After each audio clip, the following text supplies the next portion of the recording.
fake the handoff. Stroud gets crushed. It is Grenard with revenge on his mind. And in this league, it is rare. Even the best pass blocking tight ends, it's tough for them to handle the best edge rushers. Look to the left of your screen, Grenard. He's going to go work over the rookie Cade Stover from Ohio State, and he goes right through his chest, gets him off balance, runs him over, and then takes down C.J. Stroud.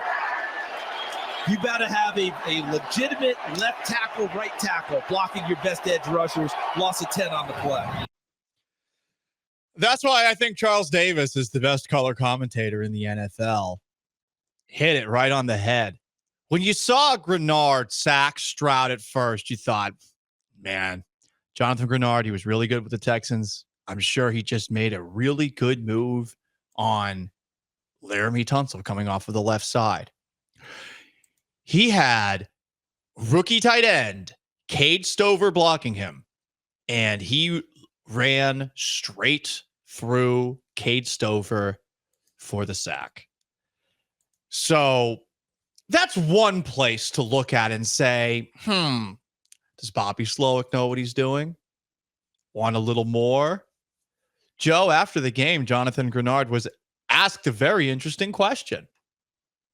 How do you feel when you see a tight end in front of you trying to block you one-on-one? Hey, man, like I said, I'm glad I'm here in Minnesota, man, because obviously they respect me, dog. So anybody else want to do that, hey, they can try. So you line, it don't matter who you line up in front of me, but hey, if you line somebody up like that, it got to happen. So, yeah.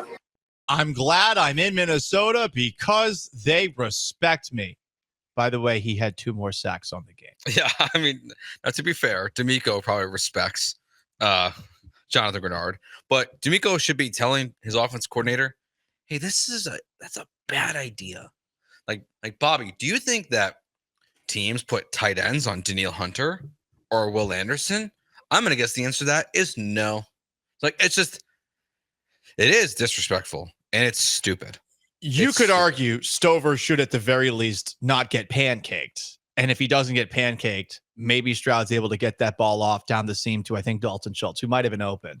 But come on, you're asking a rookie tight end to block a pass rusher who had, 12 and a half sacks last year? Yes, who's also only been playing tight end since 2021 and played defense before that. Yeah. Of all the tight ends to do it. We don't think of Stover as a blocker. Yeah, I know they're using him as a fullback. Mm-hmm. It's one thing to be on a running play and try to block a linebacker, but to be one-on-one with a guy of that caliber, like Jonathan Grenard, it's malpractice. But that's just one play. Paul, surely there's not more audio that's an indictment of Bobby Slowick's performance as offensive coordinator yesterday in Minneapolis. Well, here's C.J. Stroud when he was asked if the Vikings defense threw complicated things at them.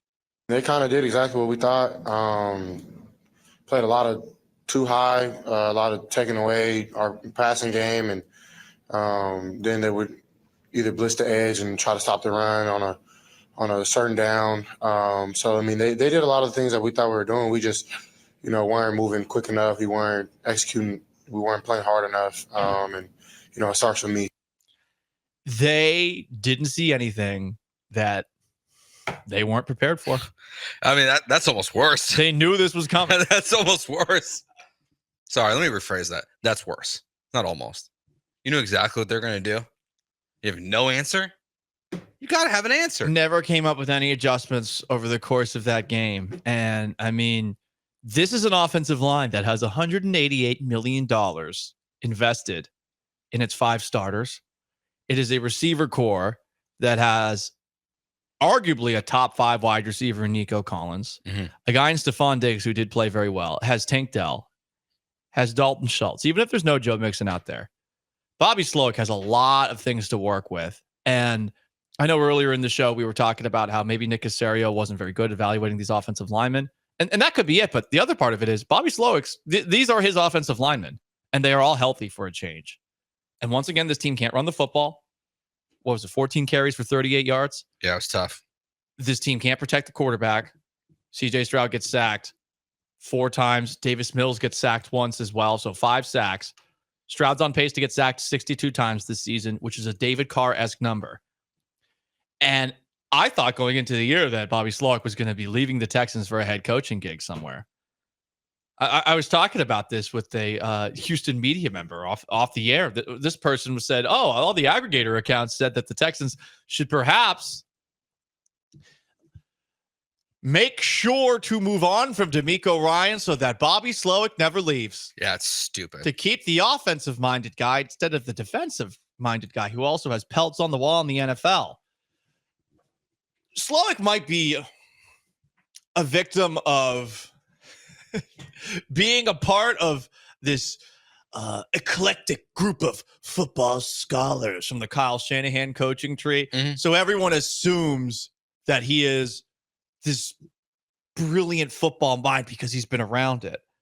But I'm looking at Bobby Slowik right now, and I see just another coordinator. I don't think he's bad, but I think a lot of us were pumping the bleep out of his tires when last year he was working with a quarterback who had a historic rookie season. Mm-hmm. So there are 2 things I don't want to hear going forward from this 34-7 debacle on. Number 1, I don't want to hear that Laramie Tunsil's the best left tackle in the NFL until he cleans up the false start thing. Number 2, I don't want to hear about Bobby Slowik as a head coaching candidate. Even if he gets hired, I don't want to hear about it. They have way too much to work with for the struggles that they have to continue to happen. They find themselves in 3rd and long situations so much. 3 for 6 and 3rd and 7 plus against Indy. That's not bad. 1 for 7 against Chicago. 3 for 11 against the Vikings yesterday. And how are they getting into these 3rd and long situations? It's not just the penalties. It's not just the sacks. It's also that they're not able to run the football. And there's only been one time, Joe Mixon against the Colts, who apparently have a bad run defense, where this team has looked balanced on offense. Mm-hmm. Last year, they couldn't run it. This year, they can't run it.